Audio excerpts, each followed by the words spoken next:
Hey, everyone, and welcome back to Allison Knows. Today, we're going deep Deep. into the inner workings of the Trump White House, Oh, yeah. guided by, the incredible reporting of Bob Woodward. In his books, Fear and Rage, Right. we're going to be uncovering the key decisions, intense personalities, Yeah. all that behind-the-scenes That's, drama that, shaped those 4 years. really just those years. Yeah. Shaped those years, so, It's wild. What's fascinating to me is how Woodward got this inside scoop, Bryce. yeah. He conducted hundreds of hours Hundreds. of interviews with people who were actually in the Trump administration, Yeah. and he promised them anonymity to get those really candid, unfiltered insights. It's like we're getting a backstage pass Backstage. to history in the making. So let's start by meeting some of the key players. Okay. Woodward talks about these figures he calls the gatekeepers, Mm-hmm. individuals like Gary Cohn, Rob Porter, and H.R. McMaster, who saw it as their duty to, Yeah. manage, and sometimes even thwart Thwart. Yeah. what they perceived as President Trump's more impulsive decisions. Yeah, his impulsive decisions.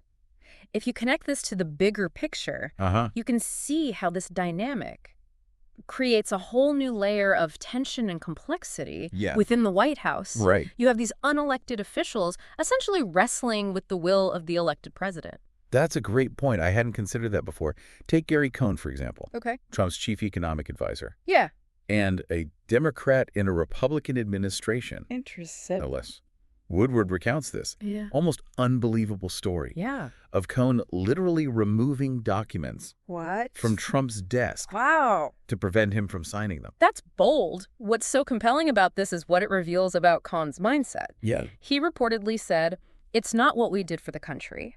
It's what we saved him from doing." Wow. He clearly felt a sense of responsibility Uh-huh. that went beyond simply advising the president. It almost sounds like he saw it as his duty to protect the country, even if it meant going against the president's wishes. Yeah, absolutely. But that raises some big questions, doesn't it? Yeah. Was he overstepping his bounds? What were the potential consequences if his actions had been discovered? Absolutely. It's a real ethical tightrope. They were walking. Mm. Woodward even uses the phrase administrative coup d'etat to describe the actions of these gatekeepers. Now, whether or not that term is truly accurate, that's debatable. Yeah. But it certainly highlights the extraordinary lengths they were willing to go to.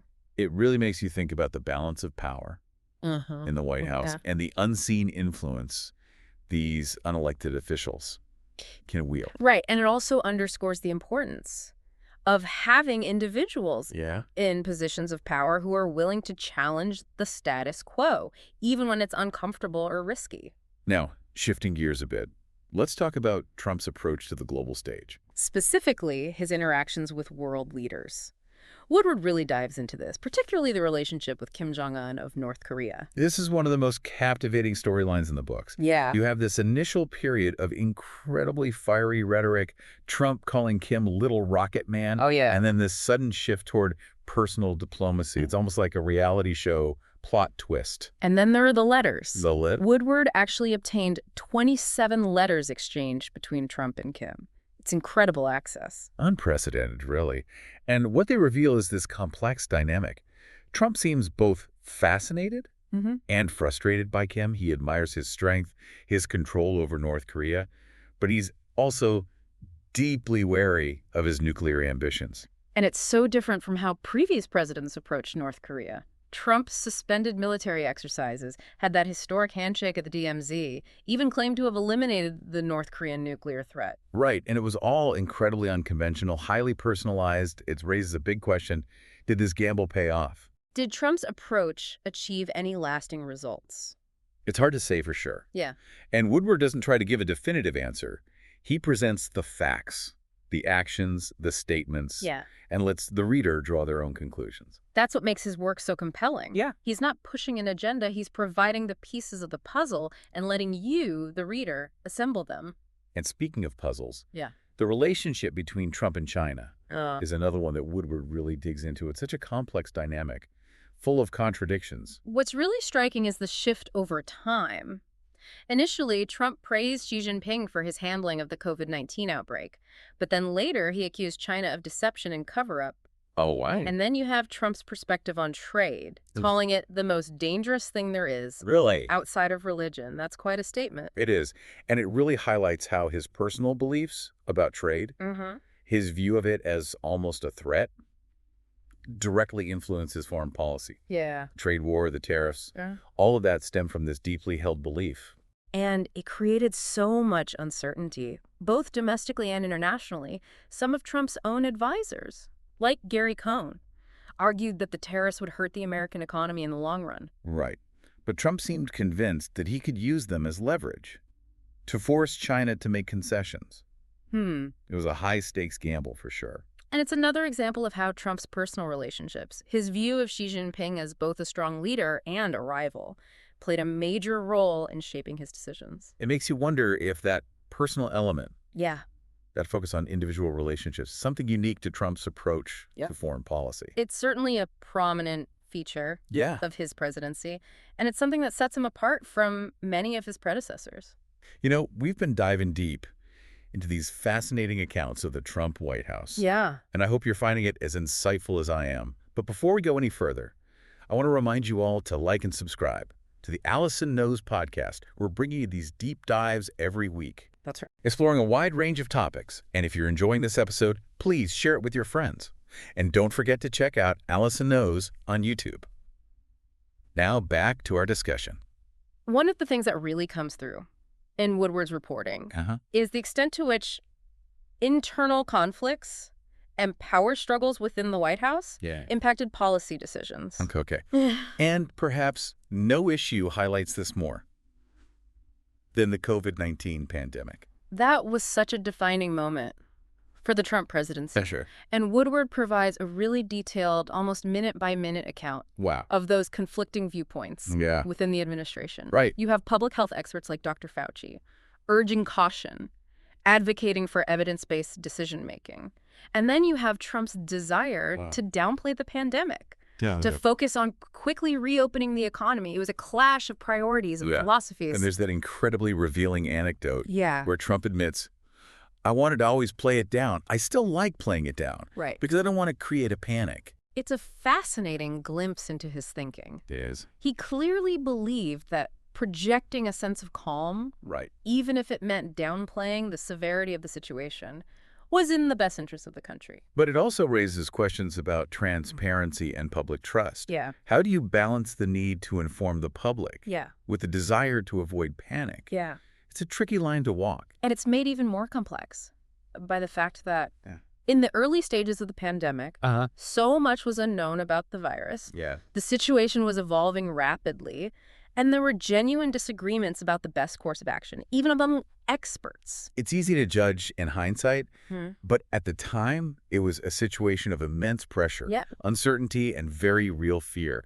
And it seems like those tensions, those internal disagreements, sometimes spilled out into the public sphere. Absolutely. And it wasn't just the pandemic. Woodward also explores the intense debates surrounding immigration, DACA, the border wall, the family separations. These were all highly contentious issues within the White House, with different factions vying for influence. It sounds like there was a constant push and pull between hardliners like Stephen Miller and those advocating for more moderate approaches like Jared Kushner. Yeah. It must have been a very difficult environment to navigate. It was, and it wasn't always clear who had the president's ear at any given time. Wow. It speaks to the fluidity of power within the Trump administration, the way influence could shift and change, depending on the issue, the day, even the mood of the president. It really paints a picture of a White House in constant motion, with competing voices and agendas swirling around the Oval Office. It must have been exhausting, even exhilarating, to be at the center of that storm. Exhausting. Yeah. And I think that sense of constant motion, unpredictability, really stemmed from Trump's personality, leadership style, which Woodward does an incredible job of capturing. He really does, in these books. It's like he peels back the curtain and lets you see the gears turning, the inner workings of the man behind the presidency. We get these fascinating anecdotes that reveal his fixation on media coverage. Oh, yeah. First, his tendency to make decisions based more on gut instinct than data. Right. More instinct than data. His suspicion of the intelligence community. Yeah. Absolutely. That all contributes to this image of a man who operates on his own terms, Yeah. who's not afraid to challenge conventional wisdom or go against the advice of experts. And of course, there are the tweets. Oh, the Constant There's stream some. of unfiltered thoughts, pronouncements, reactions, often delivered in the middle of the night. Remember that time he tweeted about having a bigger nuclear button than Kim Jong-un? Oh, how could we forget? That sent shockwaves around the world. It did. It's a prime example of how Trump's communication style, his willingness to engage in these very public displays of one-upmanship, Right. completely upended traditional diplomatic norms. That's like he was playing a different game entirely. Yeah. With different rules, different objectives. And that's what makes his presidency so fascinating to analyze. It's Right. like trying to understand a force of nature. You can't predict it. You can't control it. You can only try to understand the forces that shape it. One of those forces Mm-hmm. that Woodward really highlights is Trump's deep-seated belief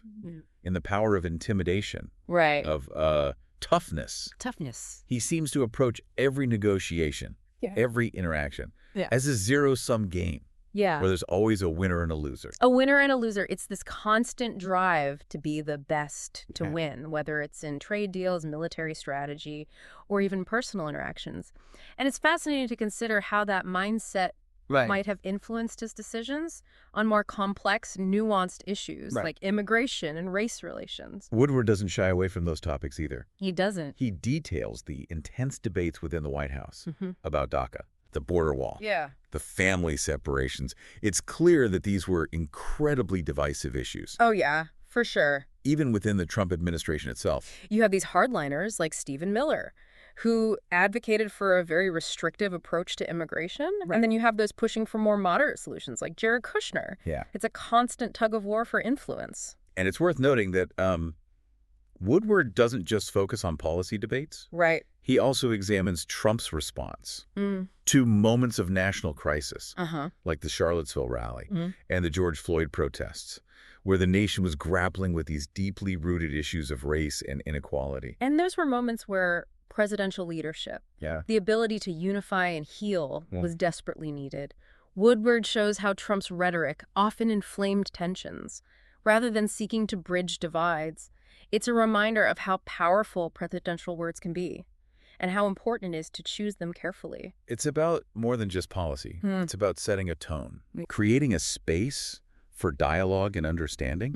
And that's something that seems to have been missing in many of those critical moments. It's a theme that runs throughout Woodward's books. It's not just about what Trump did. Yeah. It's about how he thought, how he reacted, Yeah. how his personality and worldview shaped the presidency. It's like trying to understand the man behind the curtain, the motivations and impulses that drive his actions. And that's what makes these books so valuable. They give us this incredibly intimate, unvarnished portrait of a presidency that defied all expectations, that broke all the rules, Right. and that continues to fascinate and perplex us. It's a presidency that will be debated and dissected for years to come. Oh, yeah. And Woodward's reporting provides us with essential insights for those conversations. Speaking of insights, Yeah. one of the things that really struck me was Woodward's account of Trump's relationship with his own cabinet, particularly his tendency to surround himself with individuals who often disagreed with each other, who had vastly different approaches to policy. Okay. It was almost like he thrived on that chaos, Really? that constant clash of ideas. It's a fascinating management style, if you can even call it that. It's more like controlled chaos. Controlled chaos, yeah. It's almost as if he believed that by pitting his advisors against each other, he could extract the best ideas, Yeah. or at least the ideas that aligned with his own thinking. Right. It's a very different approach to leadership It is. than we've traditionally seen in the White House. Yeah. It's more about instinct, Yeah. about personality, Mm. about this constant jockeying for position and influence. Yeah. And it certainly made for a very dramatic and unpredictable 4 years. And it makes you wonder how anyone could survive, Right. let alone thrive Right. in that kind of environment. It sounds incredibly stressful, Oh, yeah. even for those who were fiercely loyal to Trump. It must have been. There's this constant sense of walking on eggshells. Yeah. Never knowing what might set him off, what might trigger a tweet storm, or a sudden change, of course. But there also seems to have been a certain allure to it.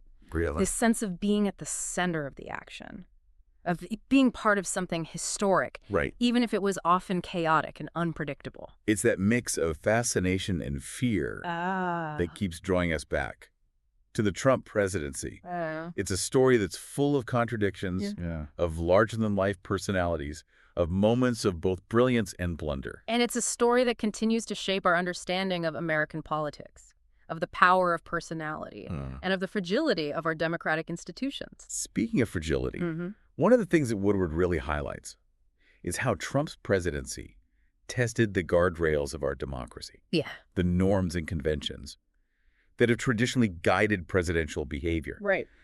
It's almost like he was pushing the boundaries, seeing how far he could go, Yeah. how much he could get away with. And it's chilling to see how often he succeeded, how often he was able to bend the rules, to flout convention, to act in ways that would have been unthinkable for previous presidents. Yeah.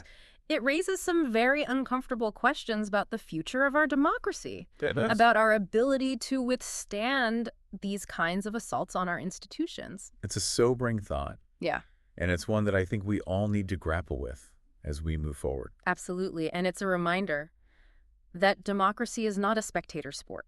No. It requires active participation, vigilance, and a willingness to defend its principles, even when it's difficult, Yeah. even when it's uncomfortable. Well said. And I think that's a good place to pause for a moment Okay. and remind everyone about the incredible community we have here at Allison Knows. If you're enjoying this deep dive, please hit that like button and subscribe to the podcast. We're bringing you these thought-provoking conversations every week, exploring a wide range of topics. That's right. And if you're looking for even more content, be sure to check out Allison Knows on YouTube, where you'll find videos, interviews, and behind-the-scenes glimpses into the world of Allison Knows. Now, back to our deep dive. As we've been discussing, these behind-the-scenes maneuvers, power struggles, makes you wonder about the lasting impact of all this. Right. Yeah. Did Trump ultimately succeed in enacting his agenda?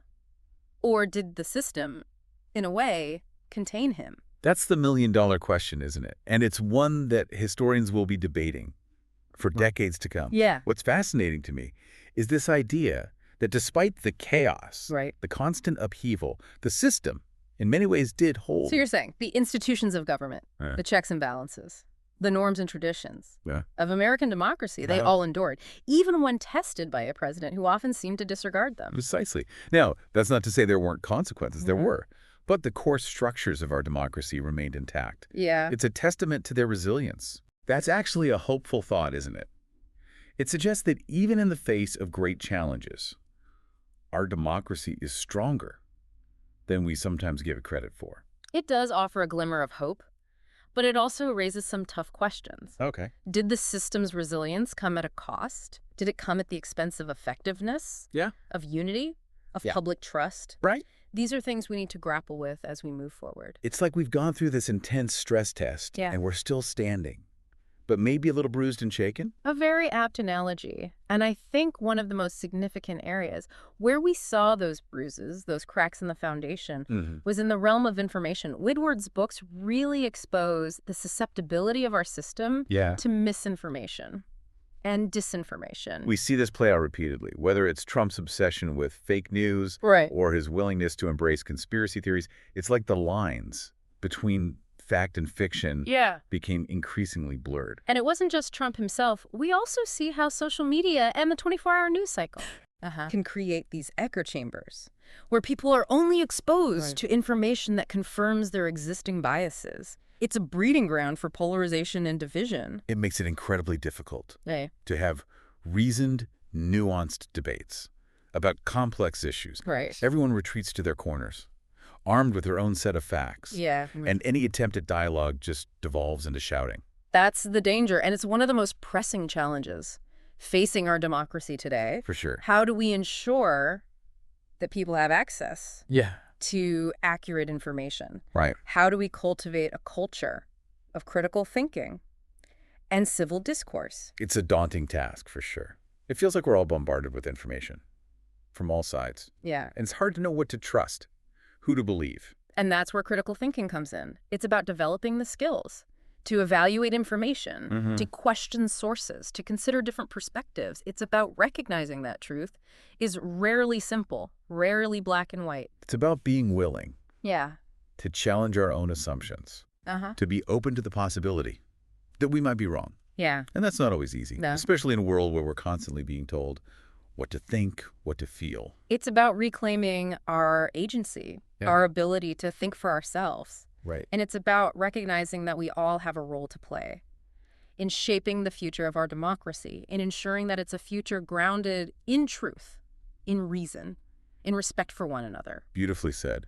And I think Woodward's books, Yeah. while focused on the Trump presidency, offer valuable lessons that extend far beyond those 4 years. Mm-hmm. They provide a framework for understanding the challenges we face as a society, as individuals, navigating this complex, ever-changing world. They remind us that history is always unfolding, and that the choices we make today will have ripple effects far into the future. And they challenge us to be active, engaged citizens, to participate in the great experiment that is American democracy. Well, I think we've just about reached the bottom of this deep dive into the Trump White House, expertly guided by Bob Woodward's reporting. It's been a wild ride, It has. full of twists and turns, Yeah. and I hope you found it as enlightening as I have. It's been a privilege to delve into these complex issues with you. And I hope it sparked some curiosity, some questions, some desire to engage more deeply with the events that shaped this pivotal period in our history. Before we sign off, I want to remind you to like and subscribe to the Allison Knows podcast and to share this episode with anyone who might find it interesting. You can find even more great content, including videos and interviews, on Allison Knows on YouTube. And don't forget to join the conversation on Blue Sky. You can download our mobile app using the link below. We'd love to hear your thoughts on this episode, your questions about the Trump presidency, and your hopes for the future of American democracy. Thank you for listening and for joining us on this journey of discovery. You can find me on Blue Sky at allisonknows.bbsky.social. Until next time, keep those questions coming and keep exploring.